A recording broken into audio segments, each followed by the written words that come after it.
తుడుందెబ్బ మాది ఆ రోజులనే 2010లో జల్సాలకు అలవాటు పడి ఈజీ మనీ సంపాదించాలనే ఆలోచనతో గంజాయి విక్రయిస్తున్న ఇద్దరు యువకులను అరెస్ట్ చేశారు పోలీసులు. ముందస్తు సమాచారం మేరకు సిద్దిపేట జిల్లా చేర్యాల మండల శివార్లో లక్ష్మీ నరసింహస్వామి ఆలయం వెనుక భాగంలో తనిఖీలు నిర్వహించారు. యువకులు గంజాయి సేవిస్తూ విక్రయిస్తుండగా పట్టుకున్నారు. వారి దగ్గర నుంచి 440 గ్రాముల గంజాయి, roll paper bundle, spirit bottle, 2 cell ఫోన్లు స్వాధీనం చేసుకున్నారు. యువకులను విచారించగా హైదరాబాద్ ధూల్పేట్ నుండి గుర్తు తెలియని వ్యక్తి నుండి కొనుగోలు చేసి విక్రయిస్తున్నారని తెలిపారు. లక్ష్మీనరసింహస్వామి టెంపుల్ బ్యాక్ సైడ్న ఇద్దరు వ్యక్తులు గంజాయి తాగుతూ అమ్మడానికి ప్రయత్నిస్తున్నారన్న సమాచారం మేరకు అక్కడికి వెళ్ళి ఇద్దరు వ్యక్తుల్ని అదుపులోకి తీసుకోవడం జరిగింది.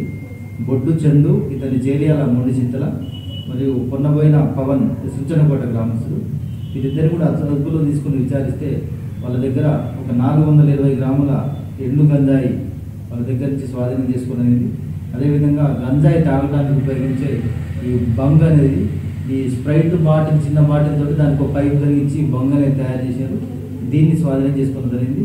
అదేవిధంగా గంజాయిని తాగడానికి ఉపయోగించే రోల్ పేపర్స్, దీంట్లో పేపర్స్ ఉంటాయి, ఆ పేపర్స్ యూజ్ చేసి గంజాయి తాగడం జరుగుతుంది. అదేవిధంగా వాళ్ళు ఈ నేరం చేయడం ఉపయోగించినటువంటి 2 మొబైల్ ఫోన్స్ని స్వాధీనం చేసుకోవడం జరిగింది. వీళ్ళు సరైన చదువులు లేకుండా చిన్న చిన్న పనులు చేసుకుంటూ హైదరాబాద్లో ఇక్కడ చేసుకుంటూ తిరుగుతూ హైదరాబాద్లో వీళ్ళకు గంజాయి తాగడం అలవాటైంది.